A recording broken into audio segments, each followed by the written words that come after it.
Hello friends, welcome to Sunwin kitchen. இன்றைக்கி நம்ம கிச்சனில் நான்வெஜ் டேஸ்ட்டில் சூப்பரான ஒரு காலிஃப்ளவர் கிரேவி தான் எப்படி செய்யலான்னு வாங்க பார்க்கலாம். ஒரு பாத்திரத்தில் கொஞ்சமாக தண்ணி சேர்த்து தண்ணியை நல்லா சூடு பண்ணிக்கோங்க. தண்ணி நல்லா சூடானதுக்கப்புறம் இதில் 1 டீஸ்பூன் அளவுக்கு உப்பு சேர்த்து நல்லா மிக்ஸ் பண்ணி விட்டுக்கோங்க. இப்போ இந்த தண்ணியில் நம்ம கட் பண்ணி வச்சுருக்க காலிஃப்ளவரை சேர்த்துக்கலாம். சேர்த்துட்டு இதை நல்லா ஒரு டைம் மிக்ஸ் பண்ணி விட்டுட்டு ஒரு 5 நிமிஷம் அப்படியே வச்சுருங்க. 5 நிமிஷம் கழித்து நம்ம இந்த தண்ணியெல்லாம் வடிச்சிட்டு தனியாக எடுத்துக்கலாம். பாருங்கள், இப்போ 5 நிமிஷம் ஆயிடுச்சு. காலிஃப்ளவரோட கலரே நல்லா சேஞ்ச் ஆகிருக்கு. இப்போ நம்ம இந்த தண்ணியெல்லாம் நல்லா வடிச்சிட்டு இதை ஒரு பிளேட்டில் மாற்றி எடுத்து வச்சுக்கலாம். இந்த மாதிரி எல்லா காலிஃப்ளவரையும் நீங்கள் எடுத்துக்கோங்க. இது அப்படியே இருக்கட்டும். ஒரு கடாயை சூடு பண்ணி அதில் 2 டீஸ்பூன் அளவுக்கு எண்ணெய் சேர்த்துக்கோங்க. எண்ணெய் நல்லா சூடானதுக்கப்புறம் நம்ம தண்ணியெல்லாம் வடிச்சிட்டு எடுத்து வச்சுருக்கோம் பார்த்தீங்களா, அந்த காலிஃப்ளவர் சேர்த்துக்கோங்க. கொஞ்சமாக மஞ்சள் தூள் சேர்த்துக்கோங்க. இப்போ இதை நல்லா ஹை ஃப்ளேமில் வச்சு நம்ம இதை ஒரு 5 நிமிஷம் நல்லா வறுத்து எடுக்கணும். அந்த எண்ணெயிலே நல்லா மிக்ஸ் பண்ணி விட்டுக்கோங்க. நீங்கள் கைவிடாமல் இந்த மாதிரி கிளறிக்கிட்டே இருங்க. அப்படின்னா தான் கீழே அடி பிடிக்காமல் இருக்கும். இல்லை அப்படின்னா கீழே கருப்பாயிரும். இப்போ இதுக்கு கொஞ்சமாக மட்டும் உப்பு சேர்த்துக்கோங்க. ரொம்ப அதிகம் சேர்க்க வேண்டாம். நம்ம இன்னும் கிரேவியில் வேறு கொஞ்சம் உப்பு சேர்ப்போம். அதனால் இப்போ இந்த காலிஃப்ளவருக்கு மட்டும் கொஞ்சமாக மட்டும் நான் உப்பு சேர்த்துருக்கேன்.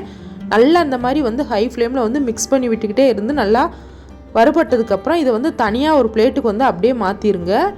பாருங்கள், இந்த மாதிரி எடுத்து வச்சுக்கோங்க. இப்போ எல்லா காலிஃப்ளவரும் இது அப்படியே ஓரமாக இருக்கட்டும். இப்போ அதே கடாயில் 1 டீஸ்பூன் அளவுக்கு எண்ணெய் சேர்த்துக்கோங்க. எண்ணெய் நல்லா சூடானதுக்கப்புறம் சின்ன சைஸில் பட்டை கொஞ்சமாக சேர்த்துக்கோங்க. ஒரு அன்னாச்சி பூ சேர்த்துட்டு 2 கிராம்பு சேர்த்துக்கோங்க. ஒரு அரை டீஸ்பூன் அளவுக்கு பெருஞ்சீரகம் சேர்த்துக்கோங்க. இது எல்லாமே நல்லா பொரிஞ்சதுக்கப்புறம் ஒரு வெங்காயத்தை கட் பண்ணி சேர்த்துக்கோங்க. நான் பெரிய வெங்காயம் சேர்த்துருக்கேன். நீங்கள் சின்ன வெங்காயம் கூட சேர்த்துக்கலாம். இப்போ இது கண்ணாடி பதம் வர்ற அளவுக்கு ஒரு 5 நிமிஷம் நல்லா வதக்கி எடுத்துக்கோங்க. இதில் ஒரு 8 முந்திரி பருப்பு நான் சேர்த்துருக்கேன். அது சேர்த்துக்கோங்க. இது சேர்க்கும்போது கிரேவி நல்லா திக்காக கிடைக்கும். 2 தக்காளி சேர்த்துக்கோங்க. இது எல்லாமே சேர்த்து நம்ம நல்லா வதக்கணும். நான் கொஞ்சம் பெரிய சைஸாக தான் கட் பண்ணியிருக்கேன். ஏன்னா நம்ம இப்போ இதை வதக்குனதுக்கப்புறம் அரைக்க தான் போகிறோம். அதனால் நல்லா வதக்கிக்கோங்க. இப்போ நல்லா வதங்கிருச்சு பாருங்கள். 1 டீஸ்பூன் அளவுக்கு மிளகாய்த்தூள் சேர்த்துக்கோங்க. தனி மிளகாய்த்தூள். 1 டீஸ்பூன் அளவுக்கு மல்லித்தூள் சேர்த்துக்கோங்க. ஒரு அரை டீஸ்பூன் அளவுக்கு கரம் மசாலா சேர்த்து எல்லாமே நல்லா மிக்ஸ் பண்ணதுக்கப்புறம் கொஞ்சமாக தண்ணி சேர்த்துக்கோங்க. ஏன்னா மசாலா கருகிராமல் இருக்கணும். அதனால் நம்ம கொஞ்சமாக தண்ணி சேர்த்து நல்லா இதை ஒரு டைம் வதக்கி விட்டுக்கோங்க. இதோட பச்சை வாசனை போகிற அளவுக்கு நல்லா வதக்குனதுக்கப்புறம் இதை நல்லா ஆற வச்சுருங்க. ஆறுனதுக்கப்புறம் இதை ஒரு மிக்ஸி ஜாரில் அப்படியே சேர்த்துக்கோங்க. கொஞ்சமாக இதில் தண்ணி சேர்த்து இதை நம்ம நல்லா பேஸ்ட்டாக இப்போ அரைச்சி எடுத்துகிட்டு வரணும். பாருங்கள், இந்த அளவுக்கு நல்லா பேஸ்ட்டாக அரைச்சி எடுத்துக்கோங்க. இப்போ நமக்கு மசாலா ரெடி ஆயிடுச்சு. ஒரு கடாயை சூடு பண்ணி அதில் ஒரு 3 டீஸ்பூன் அளவுக்கு எண்ணெய் சேர்த்துக்கோங்க. எண்ணெய் நல்லா சூடானதுக்கப்புறம் அரை டீஸ்பூன் அளவுக்கு கடுகு சேர்த்து இந்த மாதிரி நல்லா பொரிஞ்சதுக்கப்புறம் ஒரு பெரிய வெங்காயத்தை சின்னதாக கட் பண்ணி அதையும் சேர்த்துக்கோங்க. இப்போ வெங்காயம் கண்ணாடி பதம் வர அளவுக்கு நல்லா வதக்கி எடுத்துக்கோங்க. இந்த கிரேவிக்கு நம்ம மசாலா அரைச்சி சேர்க்குறதுனால கிரேவியோட டேஸ்ட் ரொம்ப நல்லாயிருக்கும். இப்போ பாருங்கள், வெங்காயம் ஓரளவுக்கு வதங்கிருச்சு. வதங்கினதுக்கப்புறம் இதில் 1 டீஸ்பூன் அளவுக்கு இஞ்சி பூண்டு பேஸ்ட்டு சேர்த்துக்கோங்க. இஞ்சி பூண்டு பேஸ்ட்டோட பச்சை வாசனை போகிற அளவுக்கு இதை நல்லா வதக்கணும். இப்போ நல்லா வதங்கினதுக்கப்புறம் நம்ம பொரிச்சு வச்சுருக்கோம் பார்த்தீங்களா, அந்த காலிஃப்ளவரை இதில் சேர்த்துக்கலாம். நம்ம காலிஃப்ளவரை இந்த மாதிரி லைட்டாக எண்ணெயில் ஃப்ரை பண்ணி சேர்க்கும் போது டேஸ்ட் ரொம்ப நல்லாயிருக்கும். அதனால தான் இந்த மாதிரி நம்ம செஞ்சுருக்கோம்.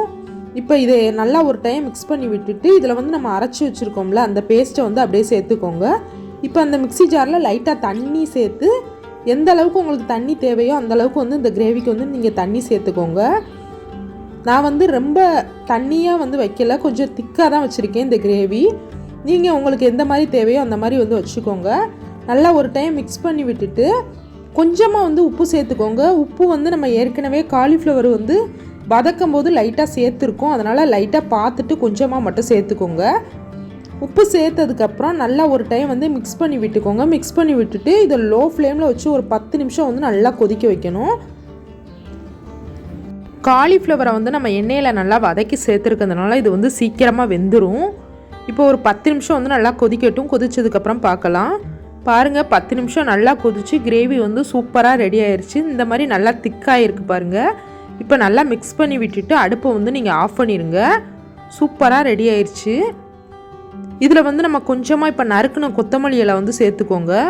சேர்த்துட்டு ஒரு டைம் நல்லா மிக்ஸ் பண்ணி விட்டுருங்க. சூப்பராக மணக்க காலிஃப்ளவர் கிரேவி வந்து ரெடி ஆயிடுச்சு. நான்வெஜ் டேஸ்ட்டில் சூப்பராக இருக்கும் இந்த கிரேவி. கண்டிப்பாக வந்து நீங்கள் ட்ரை பண்ணி பாருங்கள்.